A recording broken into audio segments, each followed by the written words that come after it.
it's Amber. So today I'm going to be doing a review of some hits and maybe some misses of City Color Cosmetics. It isn't sold anywhere where I live, so to me it's a purely online brand. I was first introduced to City Color through an Ipsy bag. I ended up getting this blush in Fresh Melon, and it is from their Be Matte series, and I really liked it. It's nice and pigmented. It has a nice color to it. It didn't feel like it was like so pigmented that I couldn't work with it, but it wasn't like lacking pigment. So this blush retails for about $4 to $5, so it's considered a very affordable brand.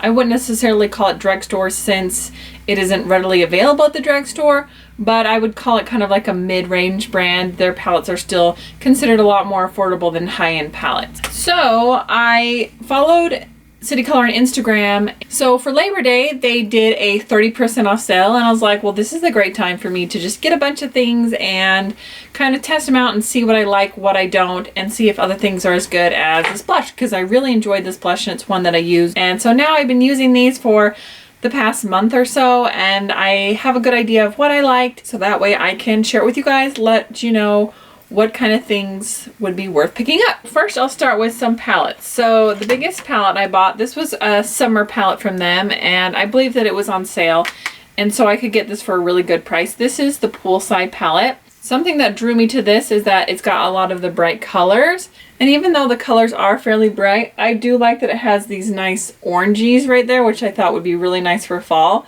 And then it has some neutrals which help ground the palette. I feel like when you have a palette that has too many colors and doesn't have anything to be a transition shade, it makes it hard to make a complete look. Now, one thing I would say that this palette is missing is it doesn't have a really light cream shade for a brow bone highlight, and it doesn't have a black for like a liner or smudging out. But overall, I think for the price, and considering this is a mid-range brand and quality, you know, I like the color selection.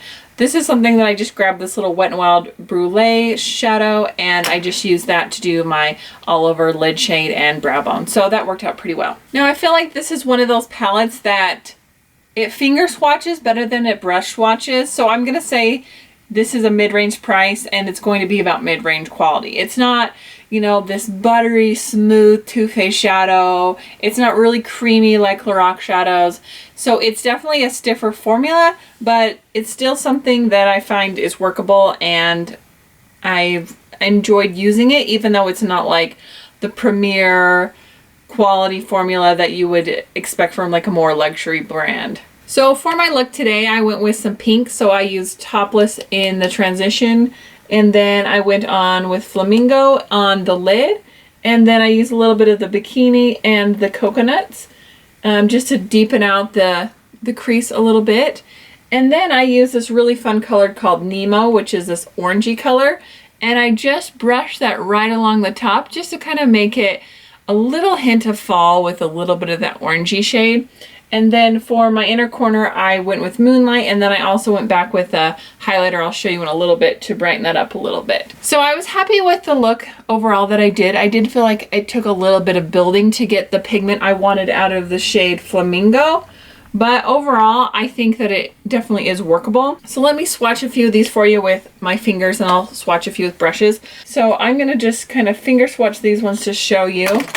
They are definitely a more sheer formula. When you get more into these metallics like Poolside and Moonlight, these are much creamier, and they definitely are much more pigmented. So let me grab a brush and swatch a few of them that way so you guys can kind of see what I'm talking about. Alrighty, so I'll swatch this one, Moonlight, with a brush, and that one still does a pretty good job.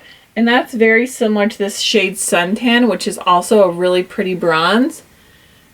That one also swatches really good with a brush. Now, when you go into these shades, like for example, I'll just go into Flamingo since that's the one I was talking about earlier, the one I'm wearing. You're gonna get a lot lighter color, a lot sheerer than you would expect from the color in the pan, but it is buildable. So if I go back here and I add another layer, you can get that nice pink pop definitely out of it. It's just not as an intense pigment, and it's not as fluid as those metallic shades. Here's a closer look at the palette. I don't find myself reaching for these blues quite a bit, but I really like what's going on in here, and these greens are very, very fun. There's kind of the swatch there. So that's the first palette I got. Obviously, I was feeling like I wanted some brightness in my life because I got some more colored palettes. Now this one is the Sprinkles palette.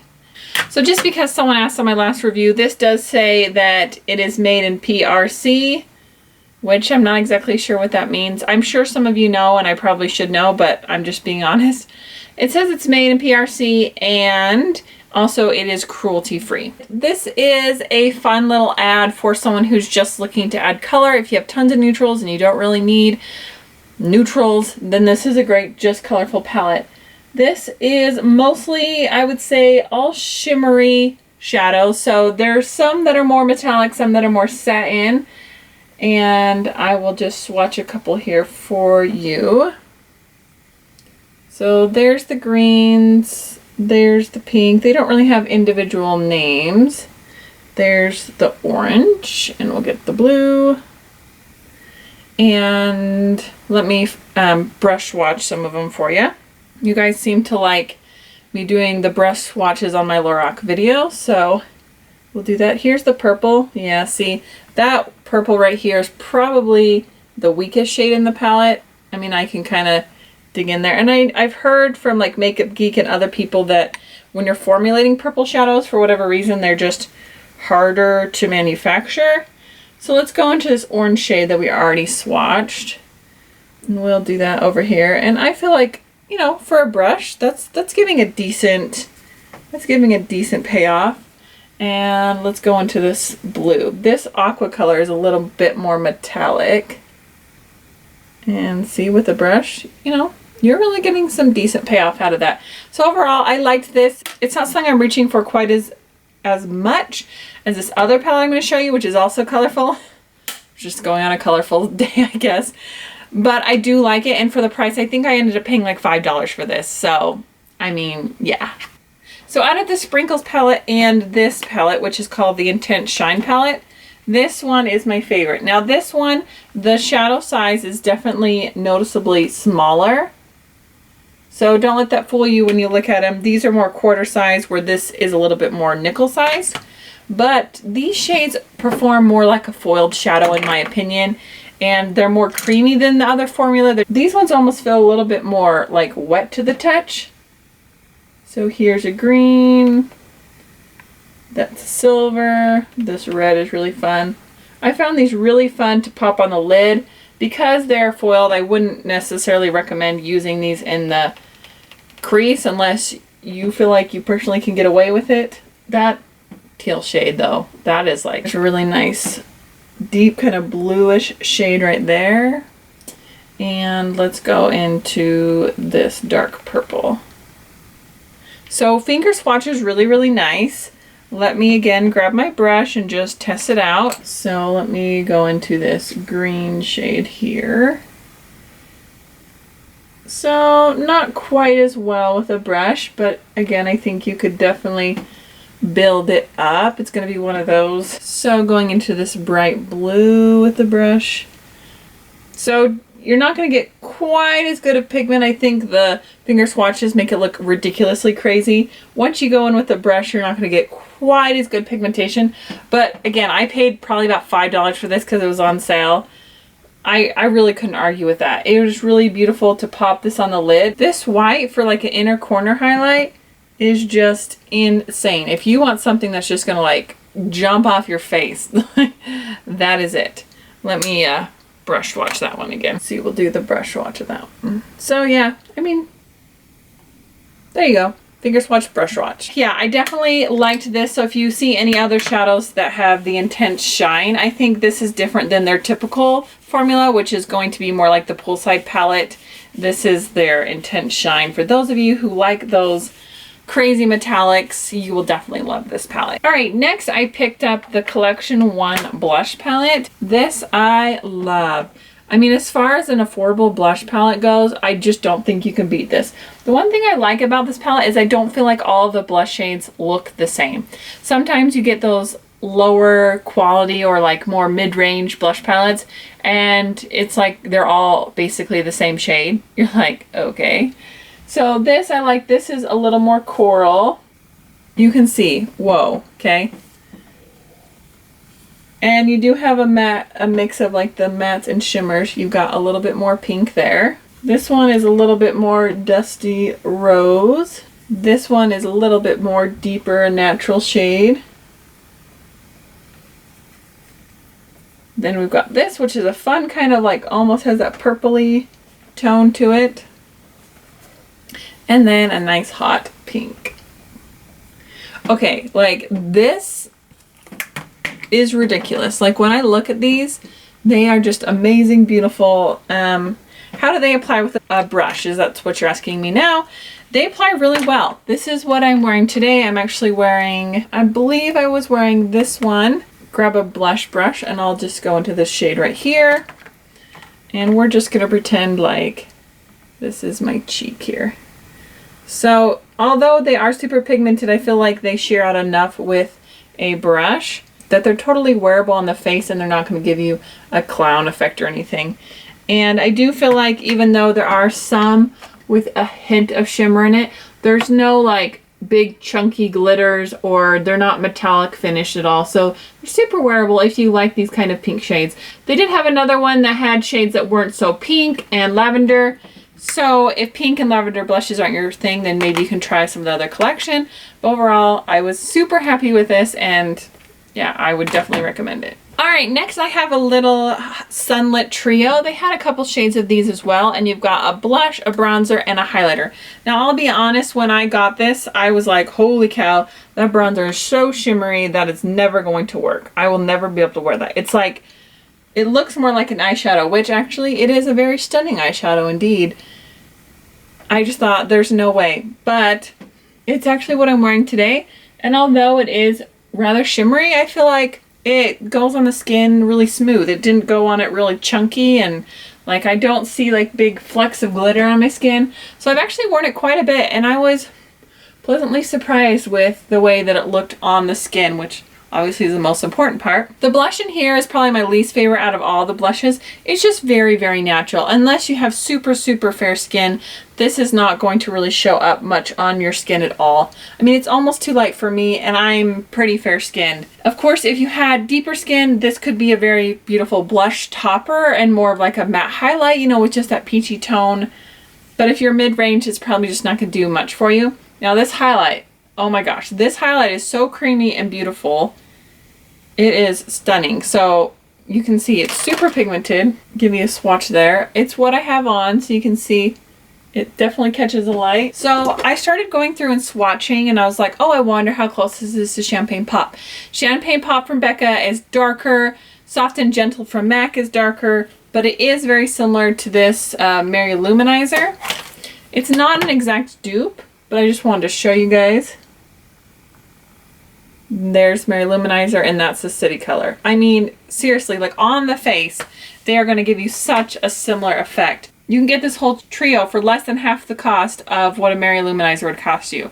So I definitely thought this was a good purchase. Even though the blush was just okay for me, I ended up liking these two other shades. Plus, I ended up grabbing this for like an easy eye look. I actually ended up using this as like a crease shade, kind of a transition shade. And then I popped this like in the corner just to kind of bronze it up a little. And then use this as a highlight. And I got an eye look out of this. And then I just went ahead and used it on my face. So if you're in a hurry, you could just use this one palette and it could be multitasking, which is pretty cool. All right, so the last thing that I tried from their cosmetics line, obviously they have a lot more to offer. These are just my thoughts on a few items, is the matte lipstick. I hadn't heard great things about their regular lipsticks, but I heard that their Be Matte lipsticks were good. So I ended up picking out two shades. I have the shade Mauve, which is what I'm wearing today, and I have the shade Jasmine. So go ahead and swatch this just so you can see. Very, very pigmented. And this one's more pinky, kind of a little bit of that violet-y tone. So my description of these is going to sound kind of weird. They're dry lipsticks, but I don't necessarily think they're drying. So what I mean by that is when I put them on my lips, like it kind of feels like I have to like tug a little. Like it's kind of hard to get the product on, but once the product comes on, it's very thick and it doesn't dry down completely kiss proof. So you can get a little kiss off. It's not bad or anything, but you know, it's not a complete like, you know, no kiss, no transfer lip product. And I do feel like I can actually move my lips around. I don't feel like it's so matte that I'm like, I can, you know, little Wizard of Oz for you. It does tend to exaggerate the lines in your lips a little more than a normal lipstick would, which I think is very common with a matte lipstick anyway. I don't think it overly like draws in my lips and shrivels them up. But, you know, it is going to be a matte lipstick, so you are going to have a little bit of that dry feeling, but it's not like drying. I don't feel like after I wear this and take it off that my lips are just hashed and they're just like peeling, and you know, like some liquid lipsticks can be pretty brutal on your lips. So I definitely would try more of these lipsticks. These were only like $3 or $4. They weren't very expensive. I enjoyed pretty much everything. Now I went into this with an open mind, realizing that, you know, some things are going to be better than others. Hits and misses. For the cost of the product, I still feel like if you don't have a lot of money to spend and you want to get some variety of colors, I definitely think it'd be a great choice. I definitely recommend their highlight, their blush palette. That was awesome. With all these, I could just do like every color of the rainbow look that I wanted to. There's tons of colors and shades here. So overall, I really enjoyed the brand. I didn't feel like anything was a complete dud where I'd just be like, don't waste your money, you know. Again, like I mentioned before, there are going to be some shades that with a brush you're going to have to build up a little more. I'm okay with that. I hope you guys enjoyed this video. Don't forget to like if you did. Don't forget to subscribe to my channel if you haven't already for more videos. And thank you so much to those of you who already subscribed and support me. I appreciate it more than you know. I hope you guys have a wonderful day, and I'll see you guys next time. Bye! Hey guys, it's Amber. So today I have a makeup tutorial for you, and this one is going to be focusing on the eyes, and I'm going to be using the brand new Lorac Mega Pro 3 palette. This palette is just beautiful, and as you guys can probably tell, I'm going to be focusing on the smoky plums in this palette. I'm using a lot of mattes, especially in the crease, and then I'm popping some shimmer on the lid, and I got a lot